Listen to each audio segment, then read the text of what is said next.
Come with me and explore Marvel UK's Bronze Age comics era's secrets.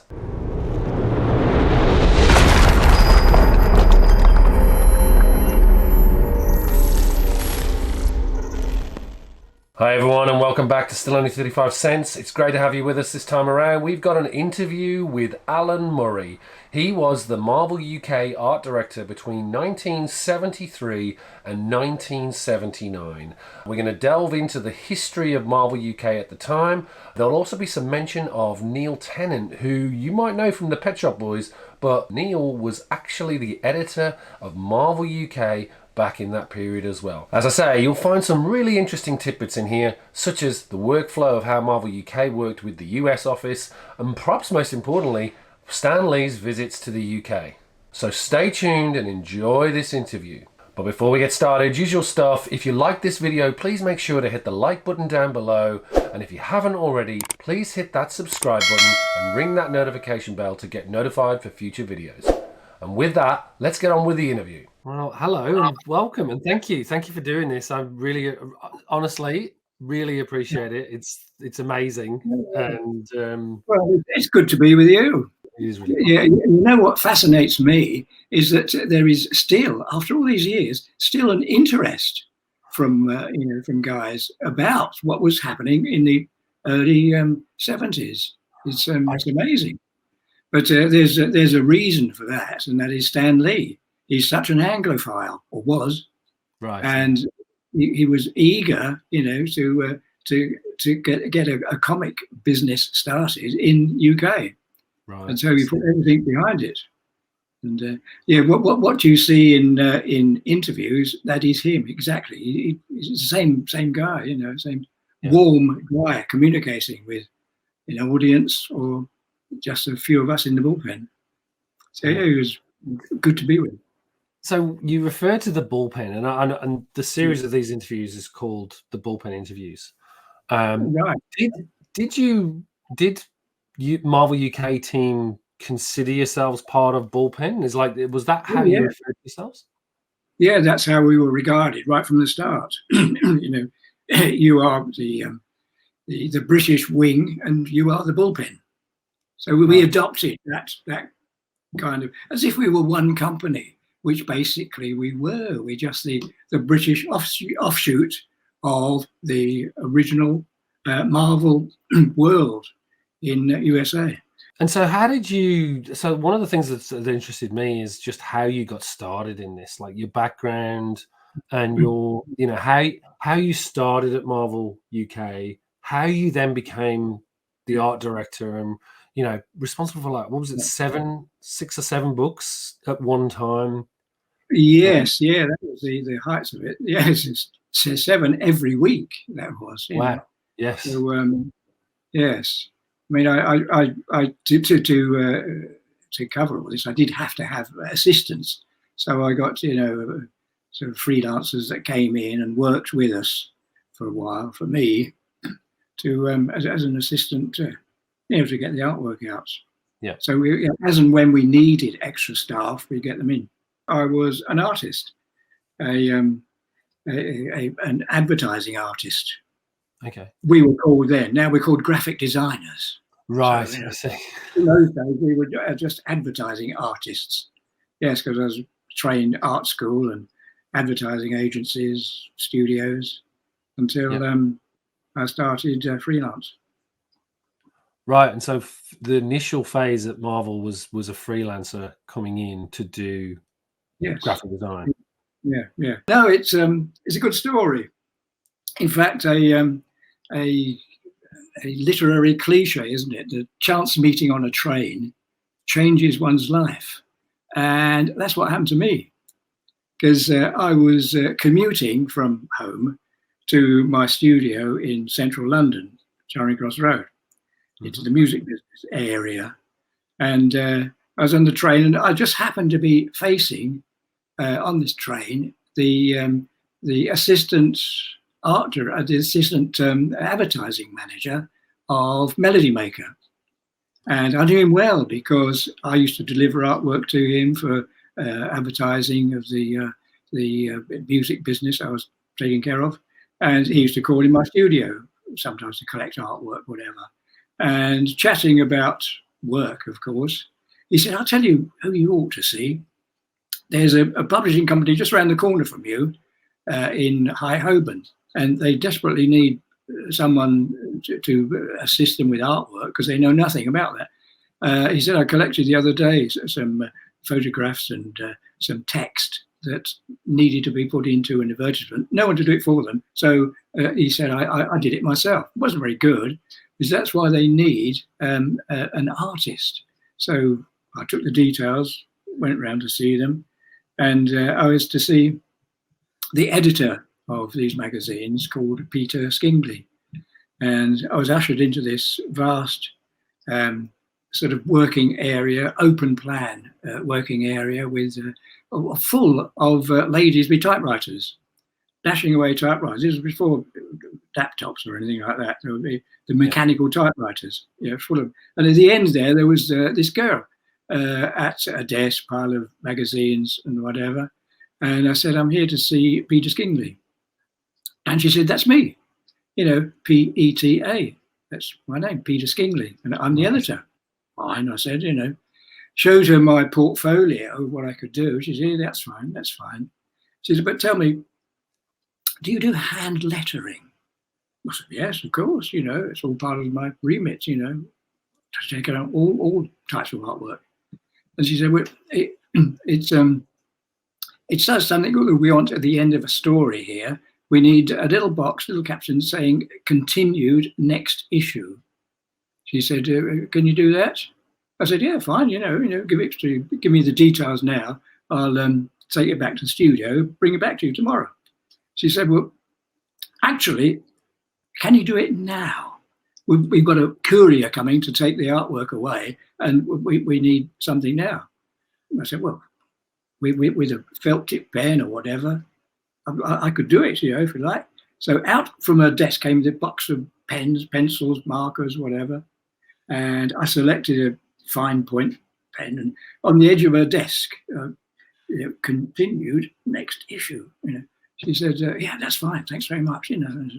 So that took care of that. And she said, I have some other stuff. If you take this back, you've got time on this one. You bring these back tomorrow, which I did. And taking it back, every time that I went back to her desk, she would say, oh, before you go, can you just do this bit of lettering? There's a courier coming to take it. Okay, fine. Gradually, I was taking up more and more space on her desk, just hand lettering, to the point that she said, this is getting a bit crazy, how would you like to work here? And I thought about all the ladies with typewriters, and Peter's very engaging. So I thought, well, I'll take it. So from that, I began with the Marvel Bullpen and stayed 5 years. Do you have ever heard of Des Skinn? I have heard of Des Skinn, yes. Yeah, I've got a question about Des Skinn for you later as well. Ah, right. Yes, no, his company took it over.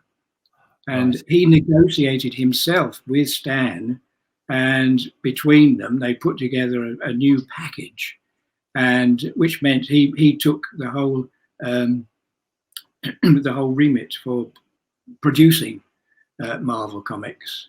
So that was, the end of my spell with them, and he took over with his own studio and his own artists. Because what they were doing, as you probably know, was gradually changing the weeklies into monthlies, and which suited Stan Lee, and that's how it all came about. So that was at the end of my era and the beginning of the Des Skinn era. Yeah, and so that was the driving rationale, was the change from the weeklies to monthlies. Well, yes. That it took time, but it's what they called the comic revolution. You'll find that on the last bit of artwork that I supplied there. I was planning or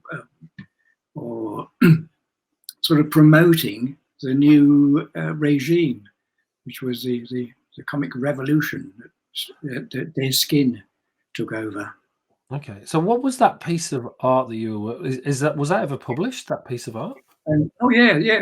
It was basically a full black page with Spider-Man just lifting up the corner of the page, as it were, the drawn page, and exposing a little bit of the next page it would tell the whole story.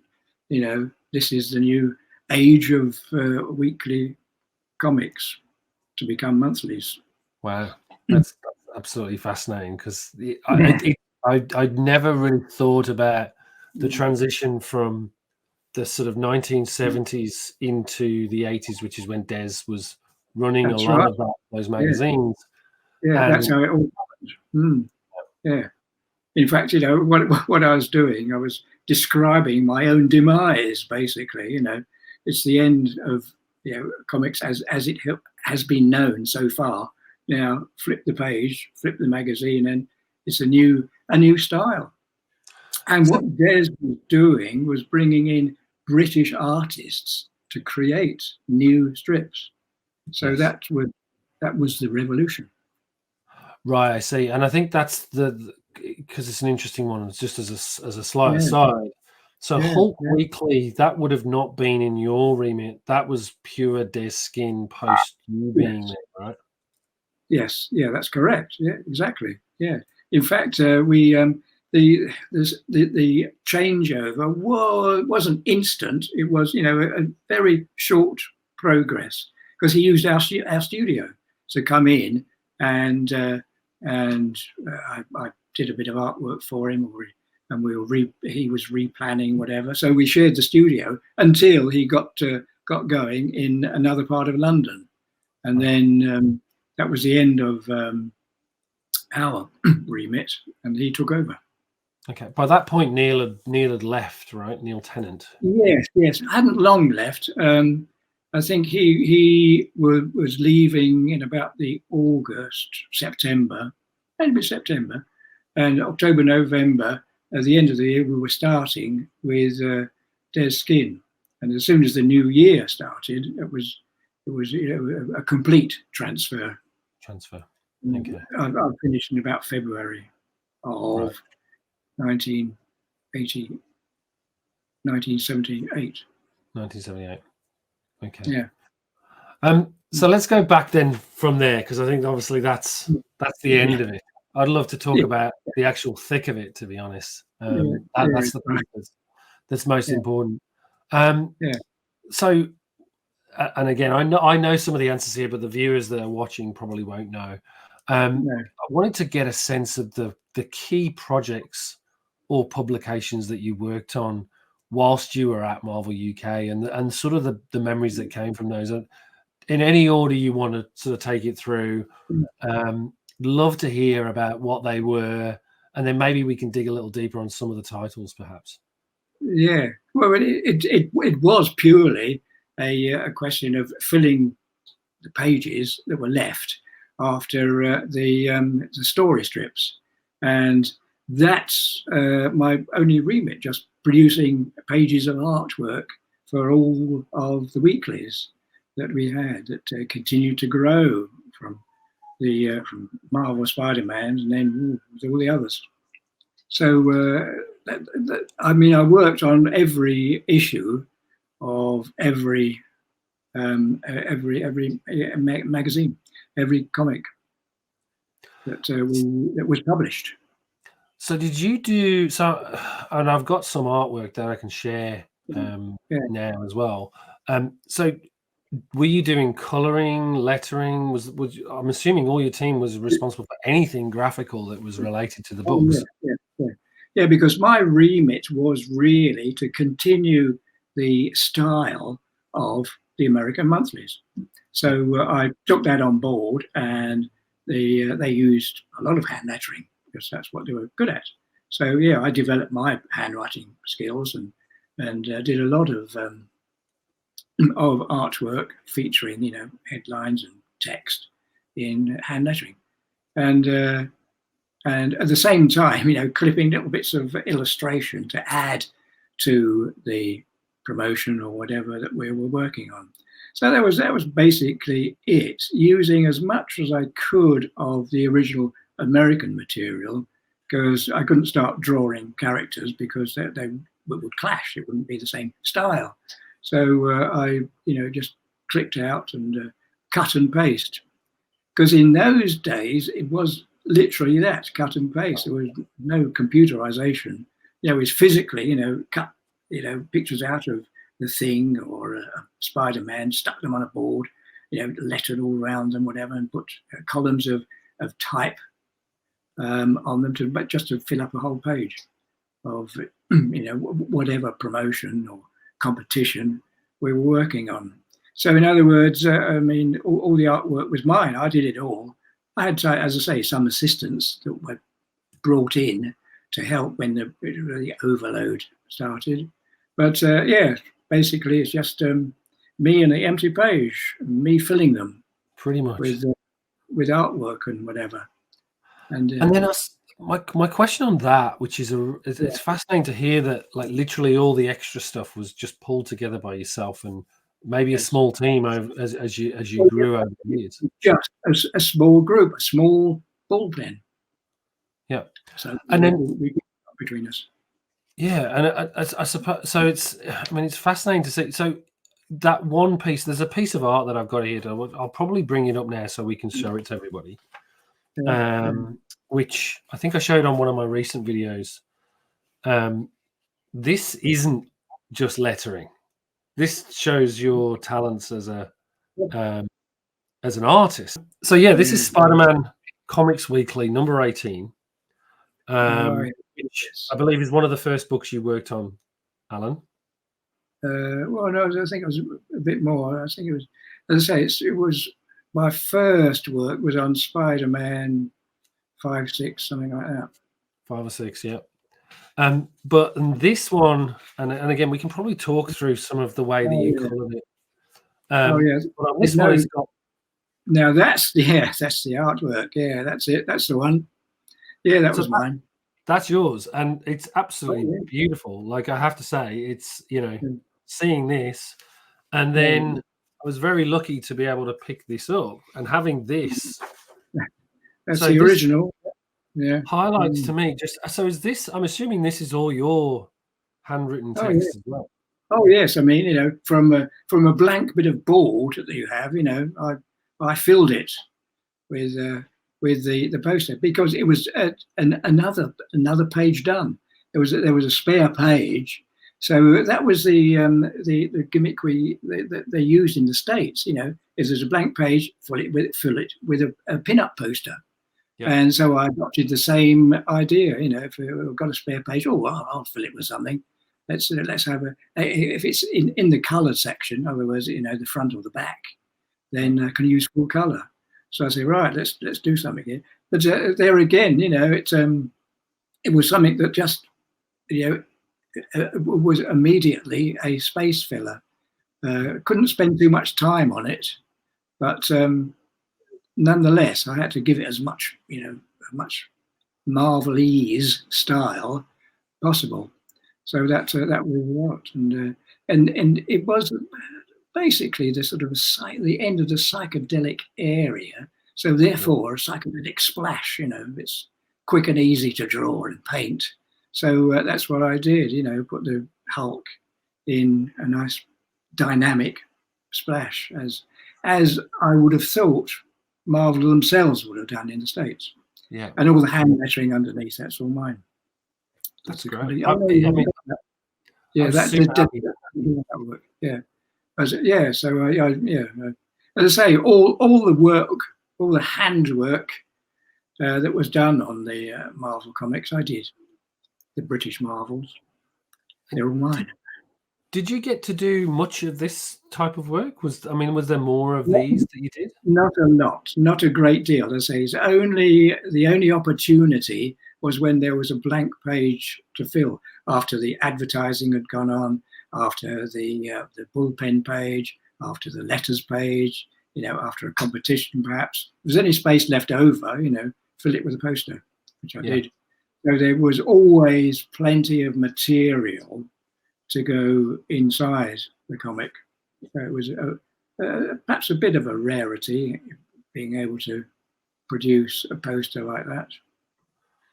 It's funny you mentioned posters, because I do have another one to show you as well, and wanted to touch base with you on this. Is the posters that were prolific in the Marvel UK books. This is something that was not something that was generally seen in the US copies. No, it's been a bit unique to us. Yeah. Where did they come from? Was that your team? Was that like from overseas, from the US, Marvel Bullpen US? No, I mean, do you have an example? I mean, I do. I'll bring one up. And actually, it's quite timely. Let me find one. Actually, this is so I picked this out the other day. Yeah. I'll bring this up for you, because I assumed this was Herb Trimpe, and it's probably not. Whoa. So let me. If I yes. Yes, well, that was produced in the States, because that is part of really the story strip. But right.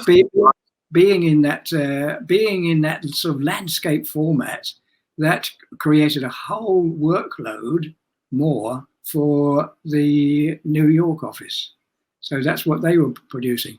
Apart from the covers that they had to produce, because the weekly covers used up a lot of material, and from the monthlies there was only one per story. So 3, if they were chopped up into 4 sections in each comic, then it required a splash page and a page like this, the whole spread, to fill out the comic book with story. So yeah, that was created in New York. So that was created in New York. It's interesting, because that was one of the questions I wanted to ask you. Was around how the workflow worked between the US and yourselves. How often you got artwork from the US, and then how often, like, one of the things I was more really interested in is the splash pages, to your point, and covers, because there was this sort of they weren't aligned in terms of the timescales. Like, you'd get like 2 issues per book. Exactly. Yeah. Because it's the way that the British tradition was to have a selection of different stories just chopped up into episodes. So rather than have one story throughout the whole book, it always has been the tradition in British weeklies to have a selection of stories, 4 or 5 stories running, together. So therefore, they would select. This was editing from the States. They would select a short sequence from a long story, which meant they had to have a splash page to introduce the new readers as to what happened the week before, give them an update, and then run that, and then continue the next issue. And so there again, the next issue would be new splash page, so on. So that was the way that they packaged the stories for us to print.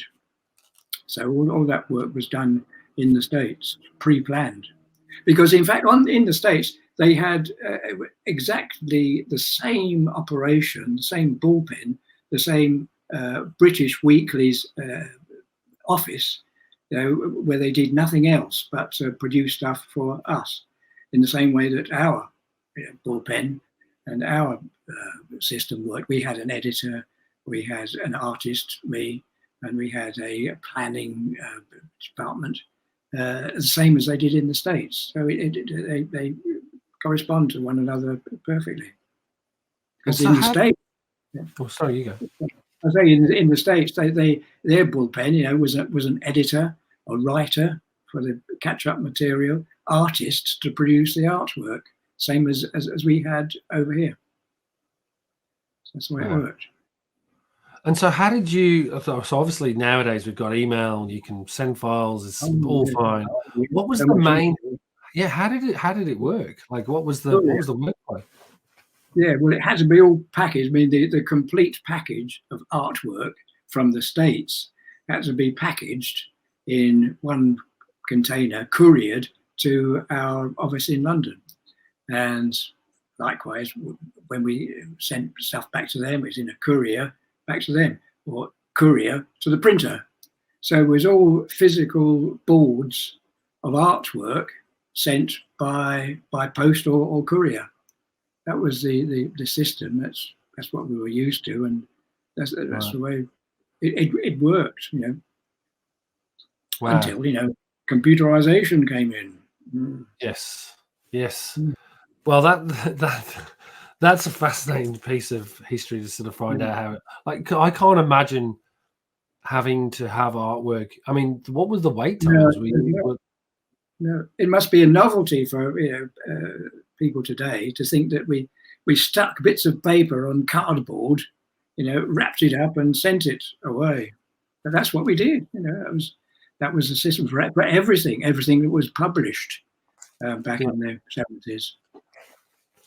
And maybe then that's a really good sort of quick one to come back to, because I don't know if you saw a video that I did a couple of weeks back, but where I covered off a lot of the material and one of the things that I had was this, and I'll bring it up on camera now for you. Yeah.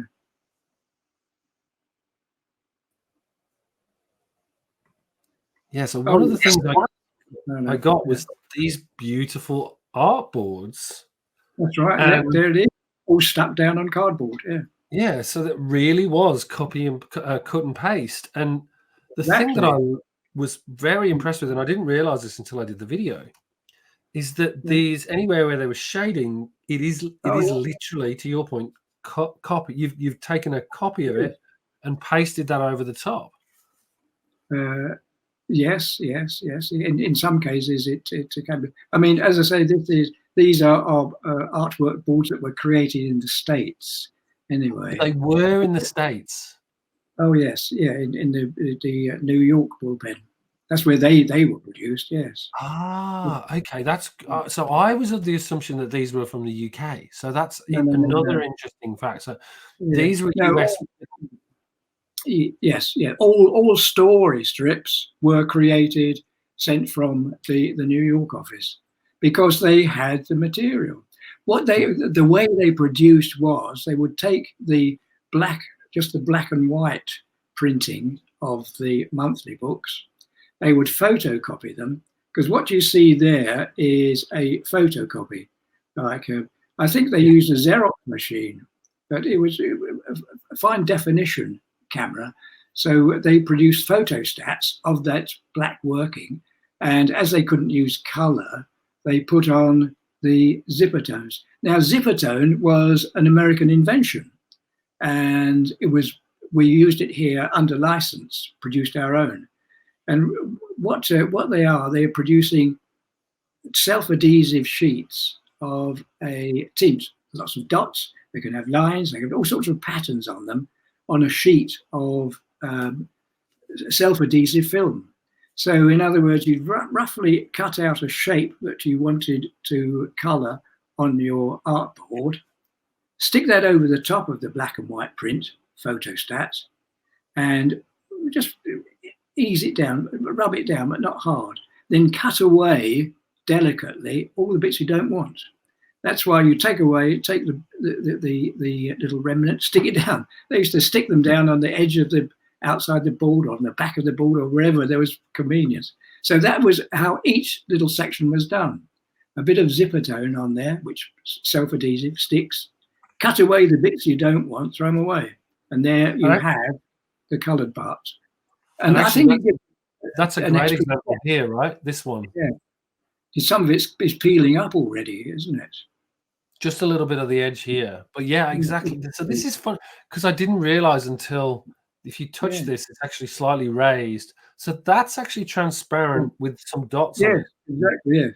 Yes. So I saw you describing that on your last video, and I was almost shouting at the screen, "No, it's stuck on. It's self-adhesive." Yeah, Wow. yeah. So that's how it's produced. As I say, just as an effect to give an extra depth, instead of colour, use the black printing, but put some dots or lines on it to give it a tone. But yeah, that's the Zipatone process. And question for you on these. So these are essentially the boards that you're referring to. So this is the stuff that would be couriered across, I'm assuming. Yeah, that's right. Yeah. Yes. Wow. So Yes. so ironically, the Marvel UK prints or masters essentially came from Marvel US. Oh yes, yeah, exactly. Yeah, that's where they're all created. Yeah, yes, yes. Okay. And the only remit we had was to fill up all the rest of the pages in the comic book that didn't have stories. So there was, say, 3/4 would be stories, and the remaining quarter, approximately, would be my work with artwork that we produce for all the other things, like letters pages, bullpen pages, competitions and promotions, and crossover work where we'd promote another comic. So buy Spider-Man Weekly, and you'll see him, him in conflict with the Green Goblin or whatever. So yeah, that's another filler.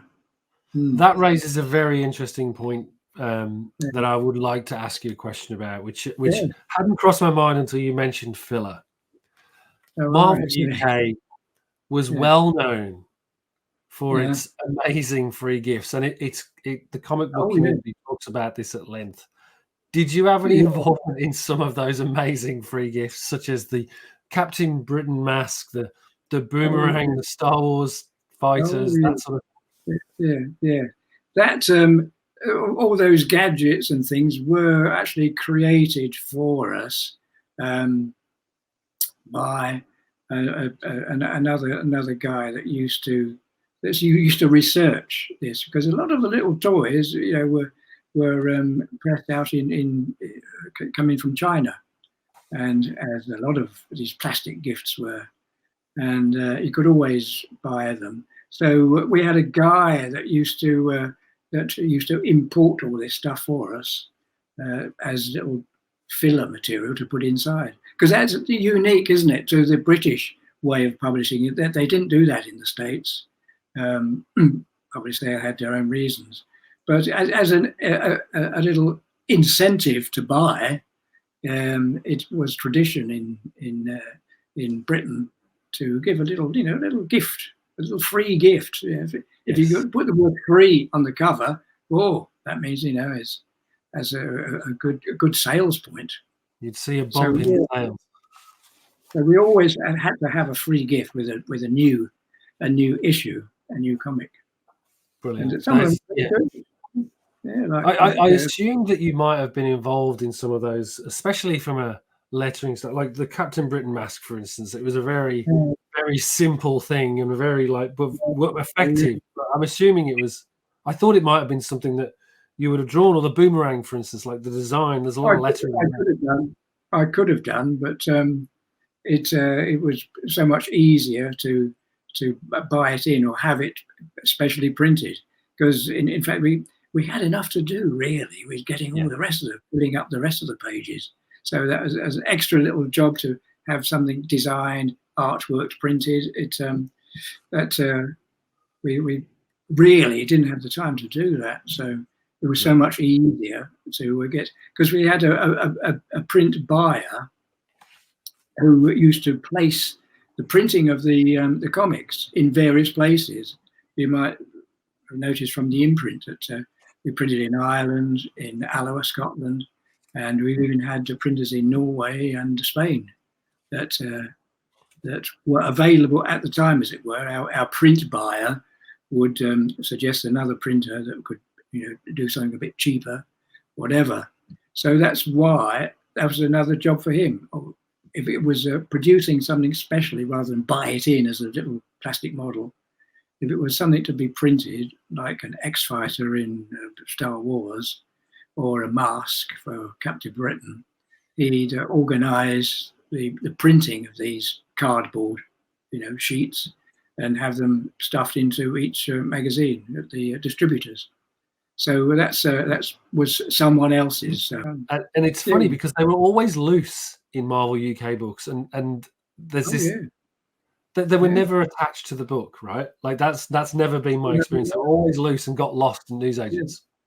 Yeah. Well, yes. Sadly, that does happen. But that was once they're all printed. They go to the distributor. The distributor just inserts every one. Yeah. And if you're lucky. So that's how that happens.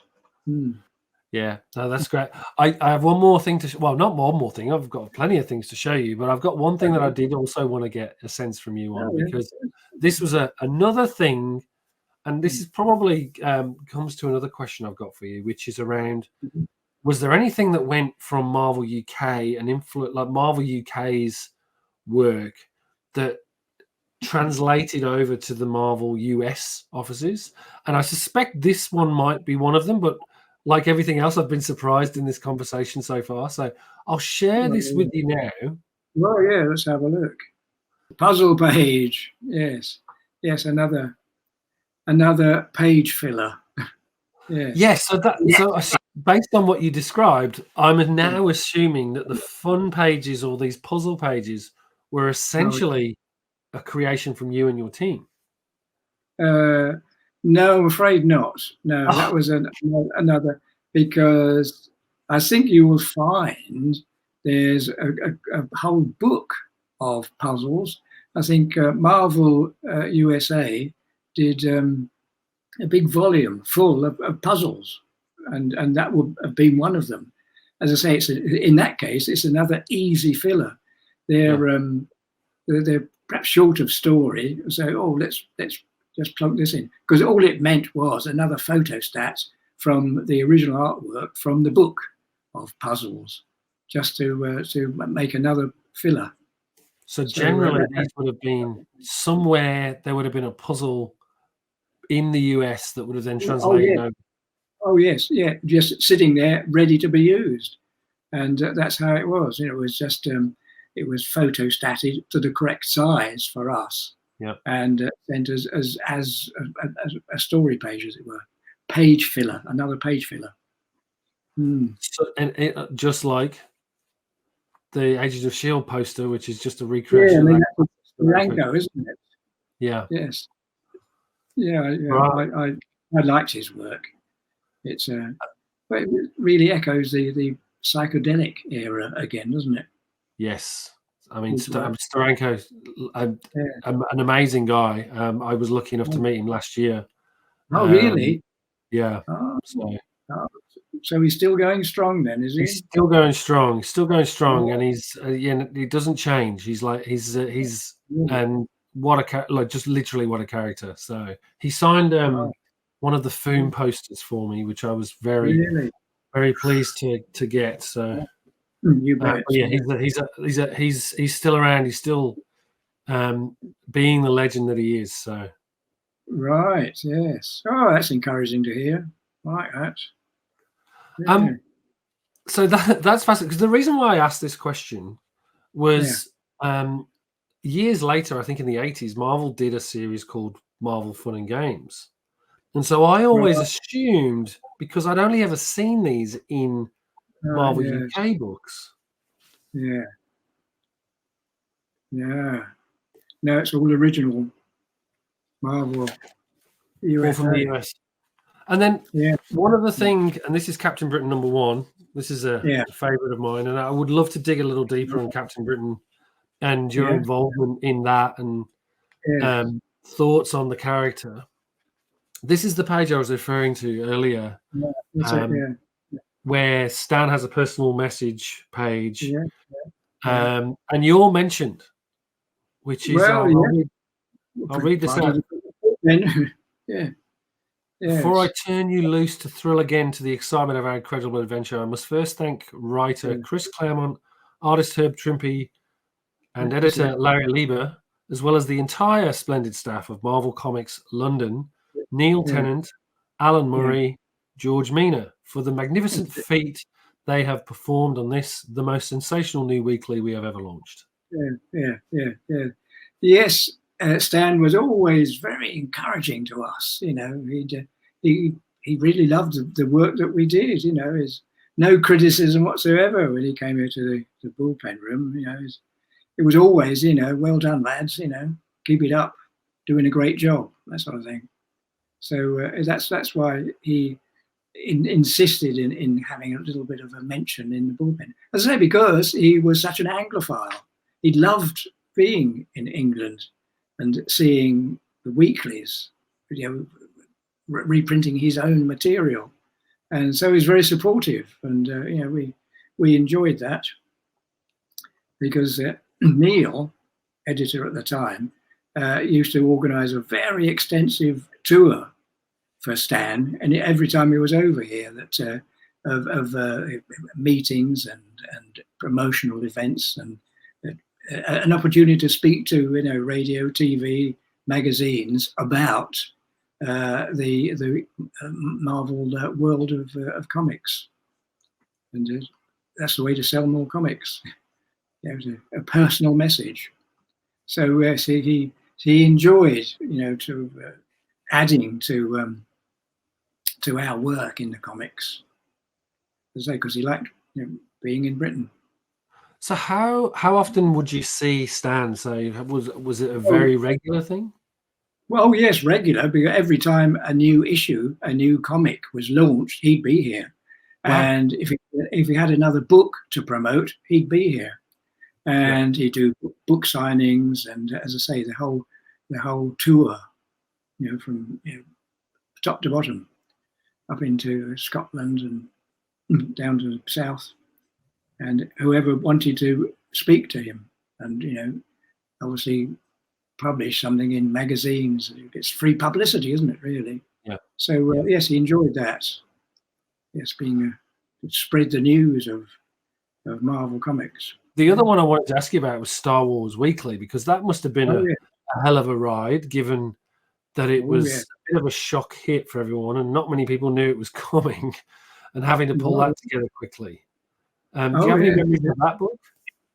And well, yes. In fact, the story behind that is, as you know, there was a monthly created, which was just before the movie came out, and at the time it was just another cheaply made movie.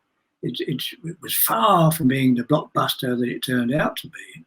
But so 20th Century Fox, in promoting it in London, in England, and in the UK, they were at a loss, really.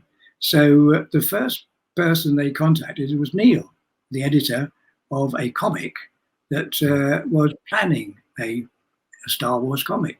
And they were asking Neil, said, we've got to have a preview, who would be interested to see this preview, to set the ball rolling, as it were. And they didn't have a clue. So Neil said, well, of course, try the musical press for a start. And they're always interested in, science fiction stories. And they were interested in comics as well, so you could run the two.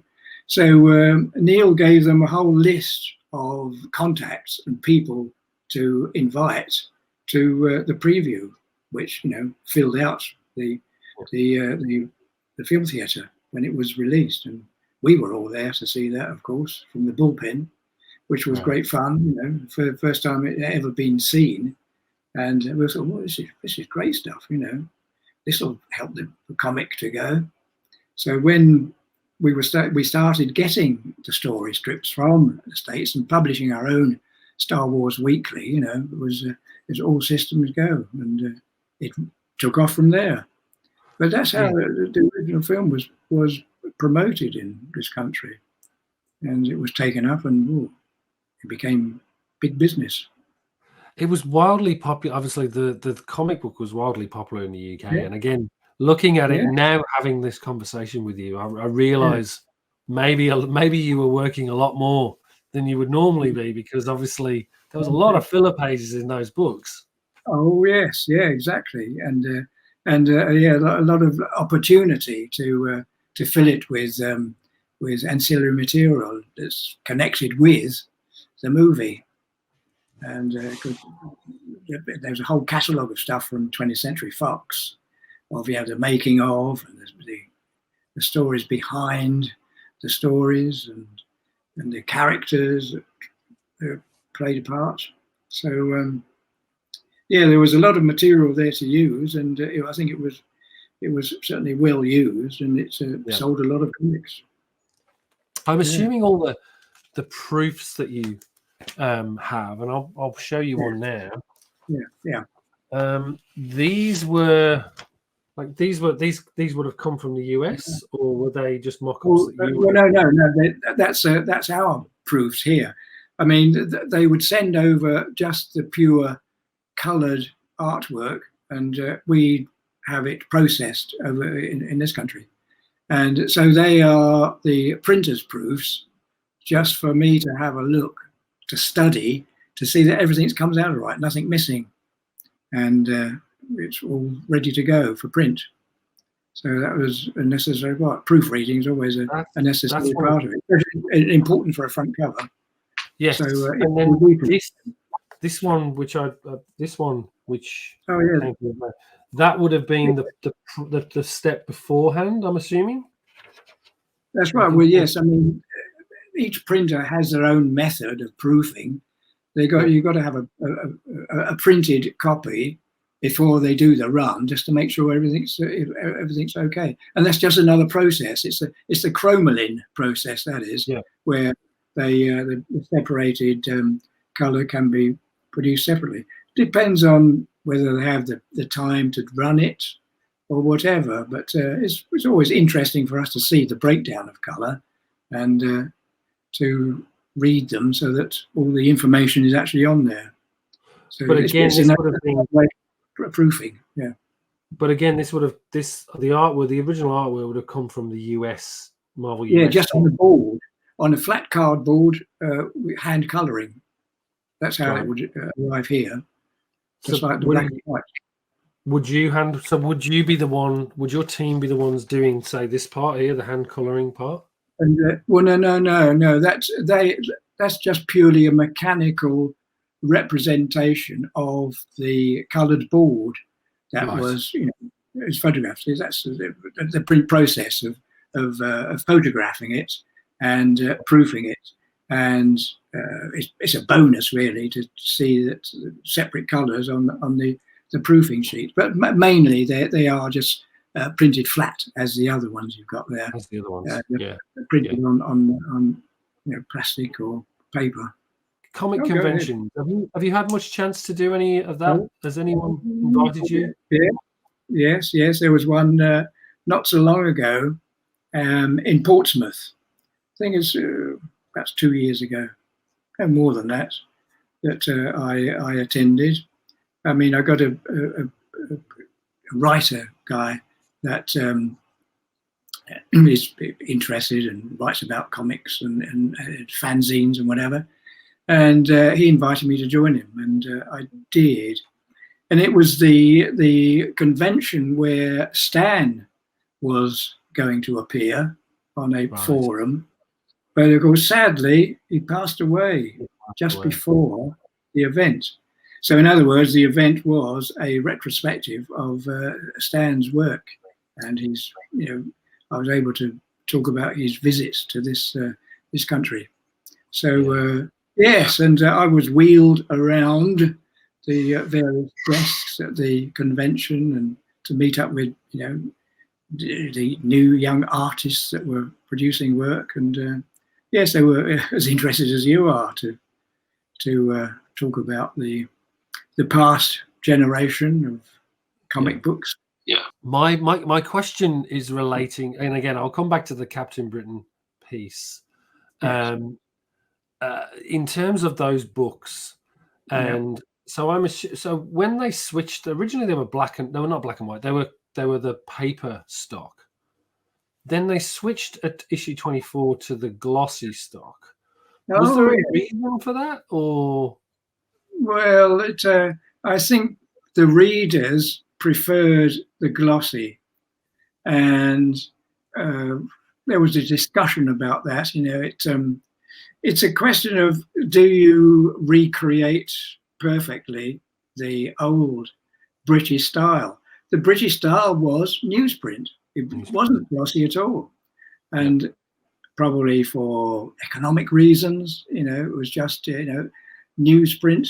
But, the comics were just like little newspapers, really. It was all part and parcel of the same technique. So that's why they originated in that newsprint style. But it was soon realised that, they ought to be glossy like all the others. Yeah. So, because it was a big plus point, we could put in the Bullpen, now back to glossy covers. And so that's why it's reverted, to the Marvel style. Because it was against the style of all the rest of the comics, They did start off with Marvel and Spider-Man. They started off, didn't they? As they were newsprint too. Yeah, Mighty World of Marvel and Spider-Man were originally newsprint. Yeah, but you compare the two, the American monthly and the British weekly, and it was a mismatch. There was more dynamic in the glossy cover of the monthlies. So we thought, well, that's the way we ought to go. Which did. Yes, and they were all glossy covers, because on the bookshelves in the shops, they stood out from the rest. Yeah. So that's why they stayed with them. But for Britain, it was back to the regular, British style. And then, may I assume that you were responsible for the Captain Britain Christmas pinup? Oh yeah, no, that's no, not ours. No, that's because that's the sort of thing they enjoy doing. So they did that. They did this with the story pages. They came in, the full color back page. Oh, we got to do a Marvel styled greeting. That was it. Let me see if I can find the book that I'm talking about. There's one book. And I think because it doesn't look like your usual. I'm just trying to find the December issue. Because this is the one I was thinking. I think it might be. No, it's this one. Yes, I think it's this one. Pretty sure. Yes, nailed it. That doesn't look very. Yeah. Now, I wasn't sure who that one was, because that doesn't look like it's come from the US. Now, I was assuming that's the British Bullpen. No, it could be. No, wait a minute.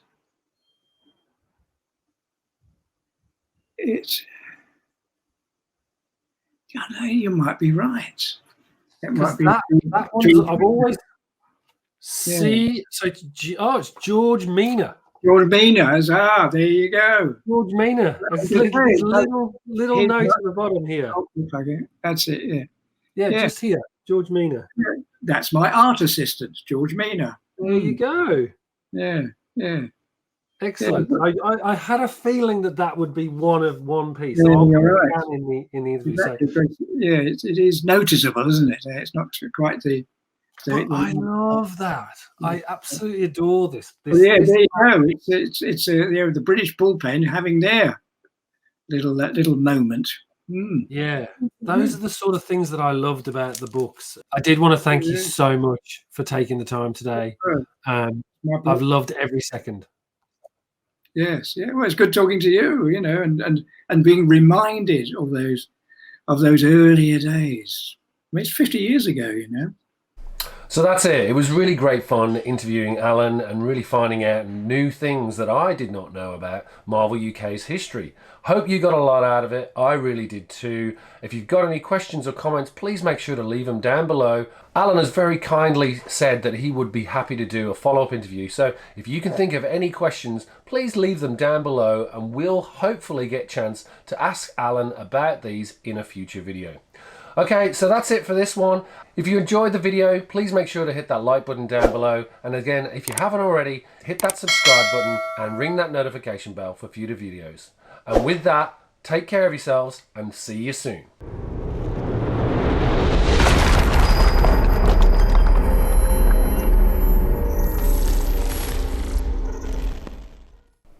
Don't forget to check out our other videos or our weekly live stream, the Merry Monday Mail Call Show, as well as follow us at Still Only 35 Cents on Instagram, Facebook and X.